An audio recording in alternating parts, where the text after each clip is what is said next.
You are listening to the cycling podcast at the Tour de France, in association with Rapha, celebrating the sport and producing the finest cycling clothing since 2004. Today, we are in Rodez. Do they know how to race without leading the bunch? I'm not sure, especially on a day like this. Put Landa in a break. Take Landa up the road early doors. Well, he's an ex-Astana man, isn't he? I mean, maybe he's the enemy within for Team Sky. Who knows? Well, the Team Sunweb boss said this evening he wouldn't be at all surprised if Barguil in the next 2 days puts all his energy into trying to help Michael Matthews win a stage, because Matthews has done him a great turn, but the next 2 stages could well be made for him. Yeah, We've seen absolutely. him go in the break. But beware of Greg van Avermaet. Well, we opened there with a little playback of 2 little snippets from the last 2 nights' episodes. Trying to pat ourselves on the back a little bit. We're feeling slightly smug, aren't we? I mean, all the nonsense that we say, we move on from that very quickly, don't we? Here we are picking out two tiny little nuggets in amongst all the dross. Yeah, you said Michael Landa should go in the break yesterday. Yep. Well, I didn't say. I suggested that it would be a wild and wacky thing to happen. Yeah, and I pretty much said that Michael Matthews would win today. I mean, whoever would have thought that Michael Matthews would be our favourite on today's stage? That was a stroke of genius, Lionel. Really, brilliant. Well done. Anyway, we're in Rodez. My name's Richard Moore. I'm with Francois Tomazeau. Hi, Richard. And Lionel Burney. Hello, Richard. Francois in good voice, but maybe not as good voice as last night. You played us out with La Marseillaise last night. Yeah, I'm not going to sing the Australian anthem tonight. What is it? Waltz in Matilda? No, it's not. Sorry, Australia. No, well, you see, I don't know the national anthem of Australia, so I won't sing it. It's probably God Save the Queen, actually. No, it's not. Sorry, God Australia. Save the Queen. It's definitely not God Save the Queen. Lionel, give us the tale of the attack, please. Stage 14, Richard, from Blagnac, which is basically Toulouse Airport to Rodez, 181.5 kilometres. And, well, the Tour de France is turning out to be a race of seconds that's being decided in 500-metre or 1 kilometre chunks at a time. An extraordinary finish to the stage. Fabio Aru has lost the yellow jersey to Chris Froome. Before that all happened on the final climb into Rodez, there was a 5-man break at the start of the stage. Thomas Voeckler was in it. Timo Roesen of Lotto NL Jumbo, Thomas de Gent of the other Lotto Soudal, Maxime Bouet of Fortuneo Oscaro, and Rito Hollenstein of Katusha. They were away a lot of the day. Again, not allowed much of a lead at all, which, you know, because it didn't have the likes of Matthews or Greg van Avermaet or Edvald Boasson-Hagen or Philippe Gilbert in it, it was clear that this wasn't a break that anyone had in mind to go to the finish.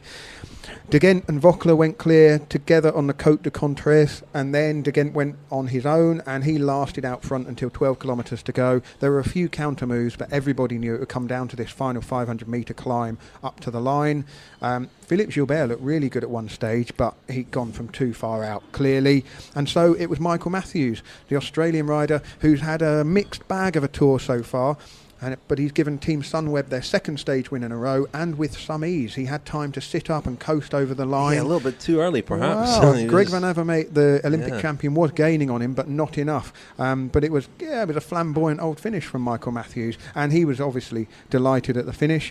But the big drama for the overall race was that there were splits on that final run in, and Fabio Aru, the race leader, having been left completely isolated by his Astana team, was behind several, not just one gap, but 2 or 3 gaps, and he's lost 25 seconds and the yellow jersey, which switches back to Chris Froome. Simon Yates, Mikel Landa and Nairo Quintana also lost a few seconds, which kind of makes a bit of a mockery of the last 2 days, really. All of those gains made in 2 very hard stages in the mountains frittered away again on what looked like a benign little finish. So Chris Froome back in yellow, Marcel Kittel still in green, Warren Barguil in the King of the Mountains, and Simon Yates still in the white jersey.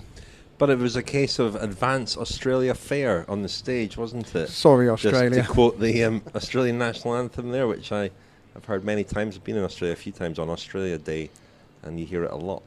Sorry, Australia. Anyway, Michael Matthews, you spoke to him this morning, Francois, at the start, and he was kind of quite guarded and defensive, obviously quite nervous. I think he said that afterwards, that he felt, certainly in Longwy, he he was the fastest finisher there. Peter Sagan won the stage, but he came from too far back.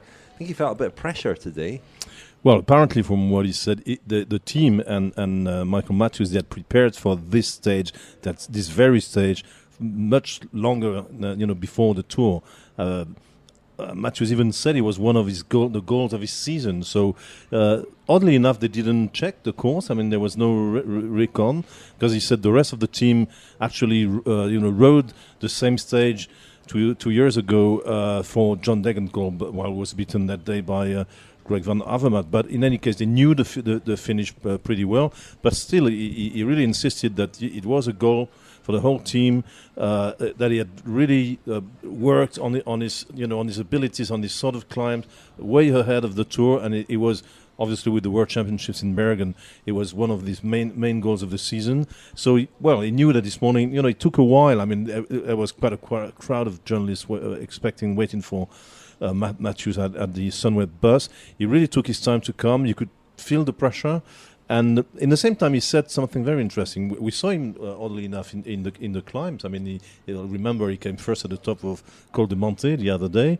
So he showed he was there. The form was there. But he said something which might not, appeal to the ears of Thierry Gouvenou, the race the director, or Christian Prudhomme, who designed the course. But he said that for him, it had been an easy tour with many flat stages, many mountain stages where he could relax, because actually he climbs pretty well, so it took it quite easy. And he said, so far for me, it's been an easy tour. So his day had come today. He really had to deliver. It was not easy because they won the day before with Warren Barguil. And in the end, it delivered. And the funny thing is that Warren Barguil is a bedroom mate. They shared rooms. So two Tour de France stages back to back for two bedroom mates. I don't know if it's ever happened. I mean, I don't know whether this stat is available. Maybe some of our listeners know. Bedroom mates. I mean, I don't know. I don't know if that's happened before. We'd have to ask somebody who. I don't think anybody would even know that. It's not. Well, somebody would know that. No, Somebody working for ASO would. Yeah. You could. Oh no, you wouldn't be able to look in the road, but would you? It doesn't give the rooming. No. You'd have to have all the room lists. I mean, that would be a job of research that's probably beyond us. Well, listen, at the finish, I spoke to Simon Geschke, the German rider on Team Sunweb. He was quite important for them today, especially actually Katusha were on a bit of a mission in the closing stages. Tony Martin attacked at one point, and it was Geschke that reeled him in. So he had an important job to do, and here he was at the finish. So you did a lot of work there to chase down Tony Martin when he went. It was a big team effort today, wasn't it? Yeah, you need a strong team for stages like that. Yesterday was all about the legs and was not a big team effort. But today it was really, we went all in and we knew what we had to expect, and we are lucky enough to have still all 9 guys together, and we also knew that we would have support of BMC. So it was in the end it was a perfect day. Your team had terrible luck last year, but this year things seem to be really clicking well. Yeah, definitely. I really had a lot of fun this year already with winning the Giro with Tom, now here in the Tour with super strong riders like Michael and Warren. So it's really last year's forgotten. Yeah. Does it make it easier? Or not easier, but going into today, you had a strong favourite for today's stage, but having won yesterday, does it take a bit of pressure off, and does it make it a bit easier to execute the plan today? Yeah, yesterday we were already super happy with the stage win, because that was what we came for. We wanted to win stages and also fight for we had smaller goals. We didn't come here for the GC like in the Giro. It was definitely yesterday. It was a big relief, and I think also made it today easier to go into the stage without pressure, because it's also I guess for Michael it was would have been personally I think it was nicer for him to already have won a stage with the team and not having all the pressure on his shoulders. He's having a very impressive season, isn't he, Simon Geschke? I remember in the Alps 2 years ago when he won his stage. I can't remember exactly where that was. It had terrible rainstorm, wasn't there, that afternoon after the race. But I'd never seen a Tour de France stage winner look quite so elated and just, not not.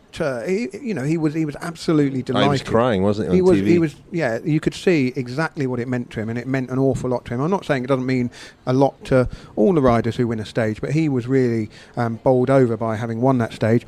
And of course, Geschke's ridden a fantastic Giro d'Italia for Tom Dumoulin.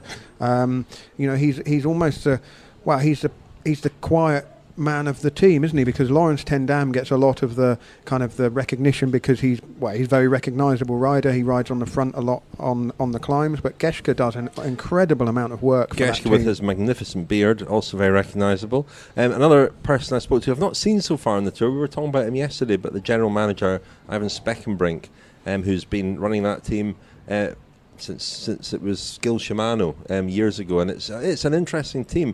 I mentioned to Simon Geschke and also to Spekenbrink the awful crash that they had that really held them back last year, really ruined their season. Kept Degenkolb out for months and held back Warren Barguil as well. And things are really going well for them this year. Here at the finish was Iwan Spekenbrink. Your team is on a bit of a roll, it seems.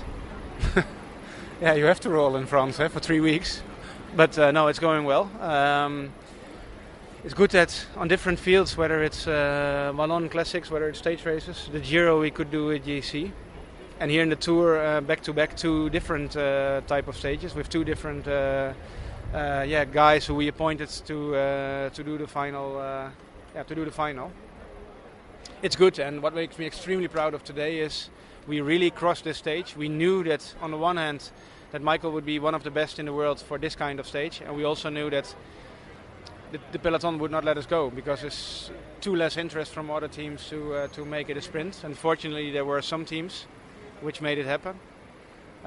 This was work of a whole team, and it shows that sometimes when you go for it, sometimes in cycling, nice things happen. And I was going to say you had a year last year that was really difficult after the horrible crash at the start of the season, and it took you a while to recover from that. This year, everything seems to be going right. From the Giro obviously went very well, and here at the Tour, you've come in with not unusual ambitions, but very specific goals, and you achieved a couple in the last 2 days. Yep, you say it's a good summary. I think looking back to last year, yes, it was. At that moment, we took it also out of the sport. We said, what happened to us? Expectations should be different. However, from the Flèche Wallonne onwards, when the guys started getting back, we did really a good season, whether it's Ardennes Classics, Romandie, Giro then. We also had good results in the Giro and the Tour we won too. So from Flèche Wallonne onwards, it went well. This season you see, that's also what we said then. We cannot change the reality that people are injured or less good, but we have to keep working on the basics. We have to keep working on how can everybody in its own role make it better? And then you miss some guys, crucial guys. But if everybody is taking the best out of himself and we keep working and being the best possible team we can be. So last year was instrumental to be here this year. And Warren said overnight that he doesn't see himself as a future Tour de France winner, yet he has obviously gone for GC in the past. Do you think that he's right to think that, or that he can develop into a GC rider? Yes and no. I mean, physically and in talent he can do it, but he's a racer, and when he starts he wants to be first on the finish line. So his characteristics as a personality fit more to racing classics and stages and difficult stages. I mean, he has the physical to do it, but his aggression is more for one-day races. Next year, will Tom Dumoulin be here to try and win the Tour? We are really looking to, basically we will look to what the Giro and the Tour, the biggest 2 Grand Tours, will offer us. How things will be, and then we take a decision. So it's completely open. So that was Spekenbrink talking there at the end about Warren Barguil, yesterday's man, I guess. But I think we should have said it last night. We did an interview with him last year. It featured in one of the Kilometre Zeros during the Tour, where he talked about having had a really difficult time relocating from Brittany, where he's from, and living in the south of France for a while. He missed his family, missed his girlfriend, and spent the afternoon. He went got training in the morning and spent the afternoons, he said, sitting on his sofa playing FIFA Manager and eating M&Ms. It's a very candid admission. Not ideal for a professional cyclist, that is it? No. The M&M consumption probably not great. No, but he, Spekenbrink there saying that he has, as we discussed last night, he has the talent to become an overall contender, but perhaps not the temperament, because as he said there, he's a racer. He that's what excites him, that's what thrills him. Having the sort of patience to ride for GC is perhaps not something that suits him. Well, he said in L'Equipe yesterday, not the one that we read this morning, that he didn't think he'll ever win the Tour. Which is, something you shouldn't say, I suppose, when you're such a gifted French rider talking to a French sports paper. I mean, we all hope and want to believe that a guy with this talent, a guy who won a stage on Bastille Day, should say, well, listen, I'm the next French Tour winner. But it's not the kind of a guy he is. He, as you said, Richard, he likes to win stages. He likes to run in the front, ride in the front. He likes to attack. He likes to be part of this excitement of. It's funny because in this new generation of French riders like Thibaut Pinot or Pierre Rolland and a few others, they're more in that mold than in the mold of GC riders that requires patience, that requires hard work in the winter, that it requires maybe years to achieve. I think Barguil, and we said yesterday, he was also Breton, like Bernard Hinault was, or Jean Robic. I mean, there have been scores of great champions from Brittany, but they have these temperaments, that they're felt. They want to. They have this, this kind of. Their approach of racing in a competition is feats. They really have to shine one day, do something extraordinary. That's maybe not the way you win the 3-week Grand Tour. At the finish, Rich, and the Sunweb team are obviously staying not far from here in Rodez, and Laurens ten Dam was marshalling the rest of the riders to ride through the crowds and get to their hotel, going on bikes rather than going in the bus or in the team cars. And then as the race was all sort of packing up and all the crowds were filtering away, we saw Warren Barguil in his polka dot jersey, the podium jersey, so long sleeves and kind of slightly ill-fitting, just riding his way through the crowd to a gentle ripple of applause as people recognised him as he was working his way through. And that, to me, captures the kind of the unique sort of the charm of the Tour de France survives, despite the fact that access to the riders is getting less and less. They're still they're incredibly grounded. What other sport would you get someone as yesterday's stage winner on Bastille Day, front page news this morning, and just kind of making his own way back through the crowds, without a minder or bodyguard or anything like that. And it's quite extraordinary, really, how the Tour de France operates sometimes. Hi, I'm Meredith Miller, and I'm the RCC coordinator at Rapha Boulder, and you are listening to the Cycling Podcast in association with Rapha. The Rapha Cycling Club is the largest global community of its kind. Members share their passion for the road through rides, events, exclusive club kit and racing. Find out more at rapha.cc. Thank you very much indeed to our main sponsor, Rapha, and a reminder that throughout July they are promoting climbing. We selected our most charming climbers, didn't we, Lionel, for a piece that's on the rapha.cc on the website.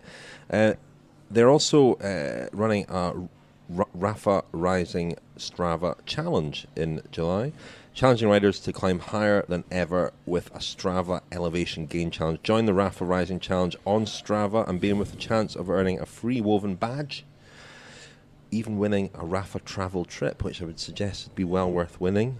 Find out more at rapha.cc/Rapha Rising. Richard, you're wearing your Pedaleur de Charme cap this evening, looking very... Sporting it. Very, sporting my Pedaleur de Charme cap. I was the Podaleur de Charme the other day for doing everybody's laundry. Francois was the undisputed Podaleur de Charme last night for singing the French national anthem. But I think you're wearing that hat very well. Do you think? Yeah. Thank you. Why are you smiling in that strange way? Kind of sideways. Listen, we need to talk about what happened on GC today. Quite a surprising twist in the tale to today's stage.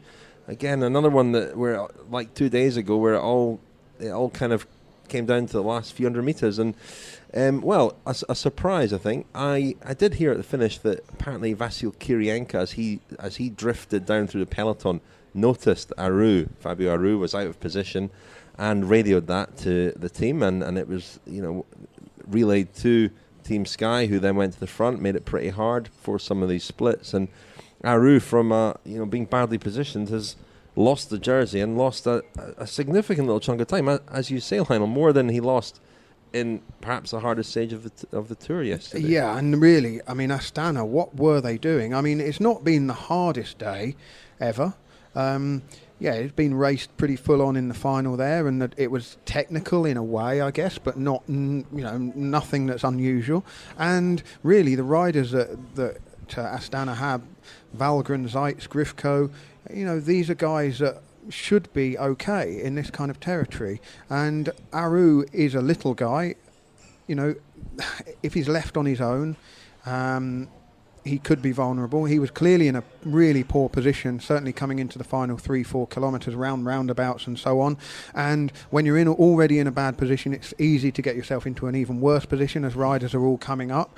And I think this highlights how much some of the GC riders need those bodyguards from teammates helping them, holding the position for them, because if you're following a teammate's wheel, you know exactly what you're doing, what you're looking at. Nobody's going to sort of push you off it as quite so easily. Whereas if you're on somebody else's wheel, there's a kind of, I don't want to talk about unwritten rules here, but you don't generally interfere with a little cluster of riders, do you? Whereas if you're just isolated on your own, it's kind of fair game. You can move somebody out of the way quite easily, and Aru's not going to be fighting in those circumstances. But the mystery to me is, when Astana have got these riders, why have they left him to his own devices in the final 10 kilometres? Because 2 days ago on the road to Périgueux, when Jakob Fuglsang was having a terrible time and finished 27 minutes down, 4 Astana riders were keeping him company that day, trying to nurse him through, hoping for the best. So in general terms, they had a relatively easy day that day. It's not like they've been flogging themselves on the front. It's not like they've been really put to work the same way that Team Sky have. And it just really highlights that the Astana team is not a team that's going to win the Tour de France for their rider in, perhaps the way that Team Sky might for Chris Froome. Presumably you asked Michael Valgren about this at the finish, Lionel. Well, I didn't, but our very good friend Daniel Freeb of the Cycling Podcast, working for ITV Television, did. So let's hear what Michael Valgren of Astana said at the finish. Oh, for sure not.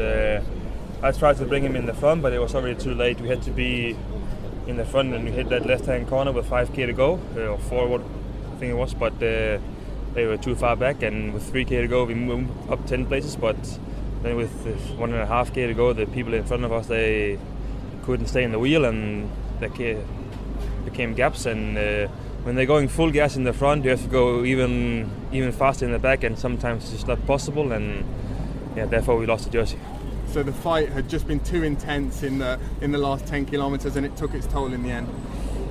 I don't know if it was too intense. I think we should have just calmed down and stayed together, but we didn't. It was a big road, and we get swapped all the time. So in the end, we just sort of stayed focused and just came at the last moment, and instead of being 3 different places. So it was a bad move by all of us. And just lastly, Fabio hadn't told you that he wasn't feeling good today, or? No, not at all. Not that I know of. So I don't think it's not because he's feeling bad. Well, Dmitry Fofonov, the Astana team, one of the Astana team directors, spoke to French TV, at the end of the stage, saying, "We lost the battle, we didn't lose the war." The kind of sentences you utter when you've actually lost the war. Lost the war and made it, made yourself look kind of ridiculous. But he also claimed, he said the same what you said. He said Aru is a small guy. He was not on this type of terrain. It's not a guy who goes to the front to fight and elbow his way with the big guys. We knew it was this kind of stage. We expected splits. Well, sure, but 25 seconds, it's a lot. And to be honest, when we saw in the first Pyrenees stage that Astana were leaving all the job to Team Sky and keeping at the back of the bunch, and you taking it easy, we thought they were taking it easy and leaving Team Sky to do all the work. But yesterday they didn't do much better, which seemed to prove that it's not a waiting game they're playing at all. They're just not good enough. And today they proved that for whatever reasons, as you said, these guys are experienced. These guys, are solid, good riders. But for some reasons, they're really not up to the task. And today it showed. I'm very, very worried about Fabio Aru now, to be honest. I mean, he will only have he can only rely on his climbing abilities. Maybe Isoar is a great chance for him and his last chance, but apart from that, he's going to struggle because now Team Sky know that their weaknesses, and they will attack Astana as much as they can. But think how hard he worked to gain that 6-second advantage, and then to throw it away fourfold today. The Tour de France can be lost on days like this without even without really anything. There was no way that he could rectify that situation. There was nothing he could really do once he got himself into the bad position. And so, you look at the Col d'Izoard, but he's going to have to launch some, heroic attack to gain enough time to give himself a buffer. Yeah, it was a bad error today. It wasn't like Chris Froome's collapse at the finish a couple of days ago at Périgueux. This was because that was a select group of favourites. The selection had already been made. Froome really did lose a lot of road in that last few hundred metres. This today was Aru making it really hard for himself because the best riders on this sort of terrain in the world were racing for the stage when Philippe Gilbert, as you said, took it on far out. It was strung out. Aru was finished 30th on the stage. He only had to be a few wheels back to lose 25 seconds because the way the gaps are calculated, it's that's 25 seconds on the first guy across the line, but he wasn't. There might have been just a 2 or 3 second, 4 or 5 second gap between the little clumps of riders. We should say that Froome obviously rode very well, finished 7th on that stage. Dan Martin right behind him. Suggests he said last night that he's struggling with these sharp accelerations. That maybe he's feeling better again today. And Rigoberto Urán as well on those guys. That they all rode extremely well. Well, they did. And Bardet, I know it's only 4 seconds that he conceded to Chris Froome, but as this race goes on, it's clear that it's going to be incredibly close until Wednesday, Thursday, the 2 Alpine stages. So these seconds could well end up being absolutely critical. Every second counts. What happened to Aru, though? There's only one man, apart from Aru himself, who really knows.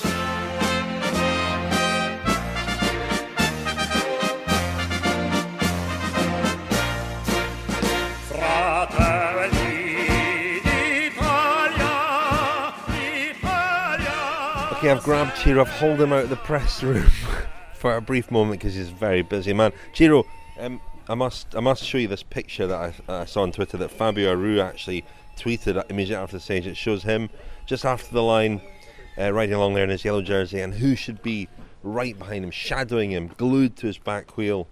Not one of his Astana teammates. They were sadly missing, but Ciro Scogna Emilio. Ciao listeners, and so first of all, I'm never busy for you, don't forget this. And the second question is, maybe should we ask to Vincenzo Nibali what he's thinking about these pictures?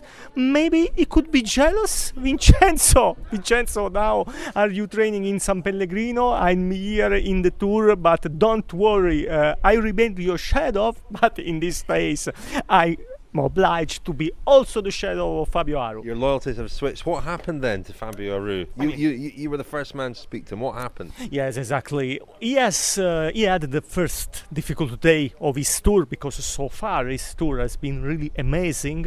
But today I think I spoke to him after the finish line, obviously, and he said that he was not well pond in the bunch, in the pedal, in the final. He was too behind, and then when he did an effort to chase, and then when there was the final acceleration, simply he had no legs to arrive with Froome, Urán and the others. And his team, was he annoyed at his team? Because his team's job in a stage like today is to keep him safe, to keep him up near the front. I mean, in this sense, Aru is a real captain. Normally he doesn't speak publicly, never against the team. If he has something to say, he say this in private, for sure. I mean, this is not the best version of Astana, we know, for a lot of reasons, and also they lost Cataldo and Fuglsang in the race, and so also, in my opinion, today there was also a lack of the team, because maybe with a better team around him, he should have lost less, for sure, or no less at all. The Cycling Podcast is supported by Science in Sport. Science in Sport, fueled by science.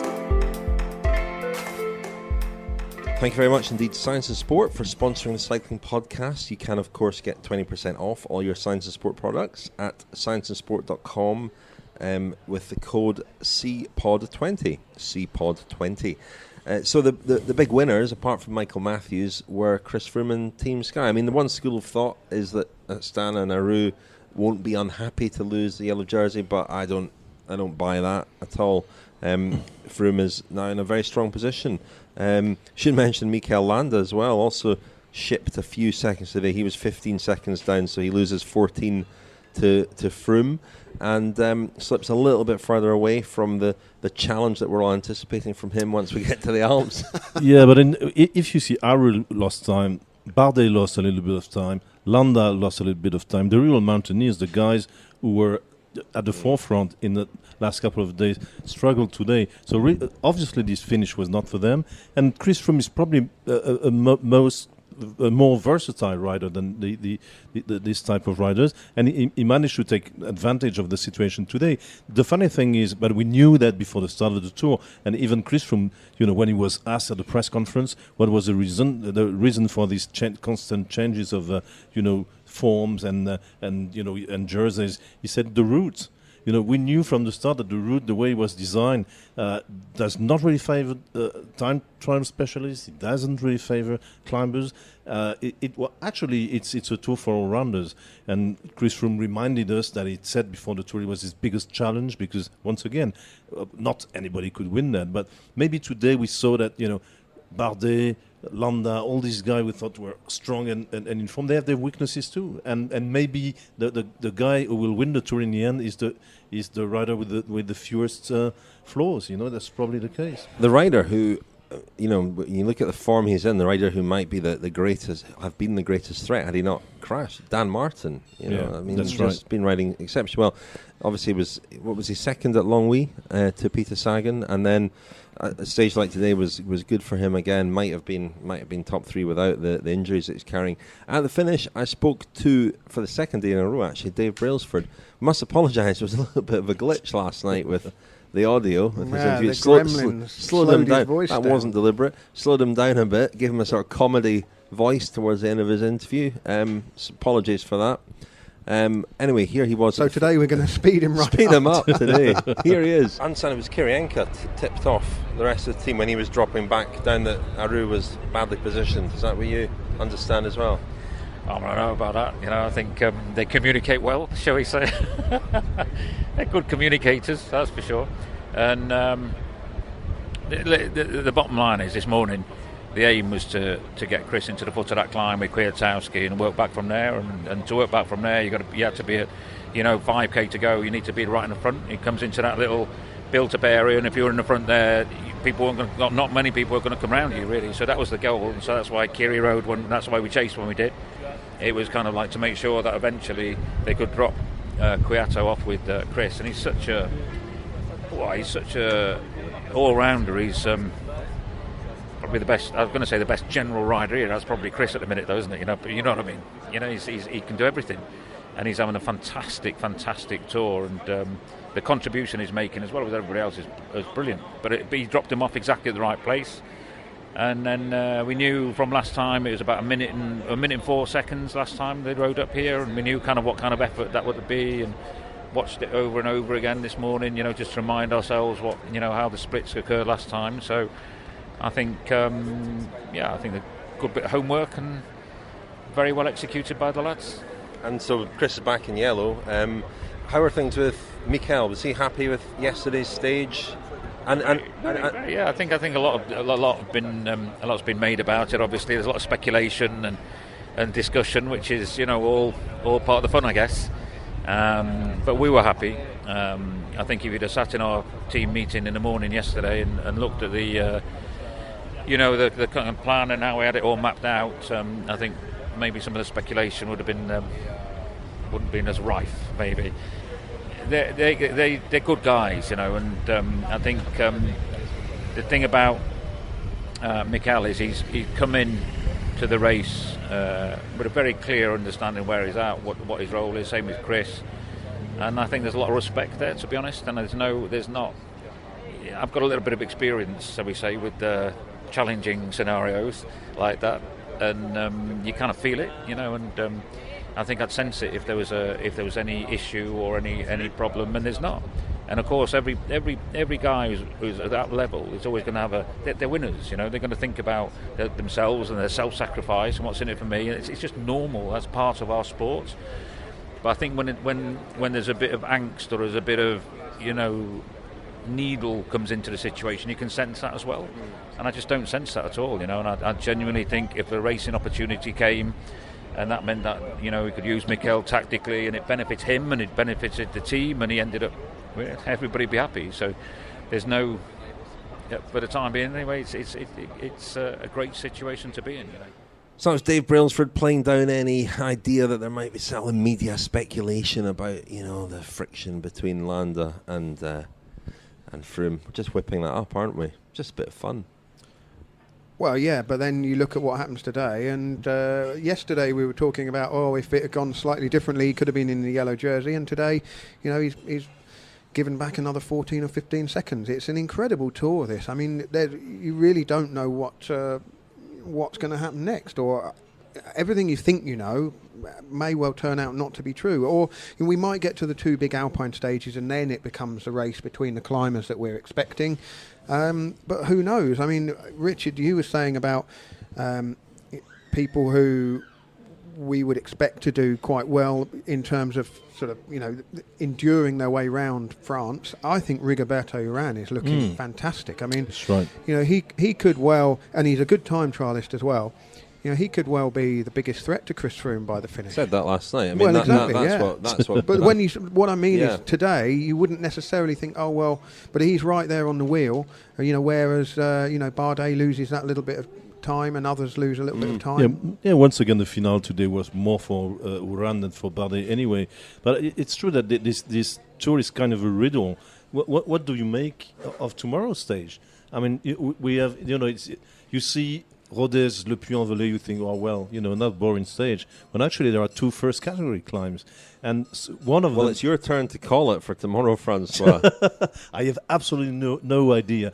It might be ideal for a breakaway to go all the way tomorrow. The last climb in tomorrow's stage, Perrat-Taillade, is a very little known climb. I think it's never been used in a cycling race before. I mean, some...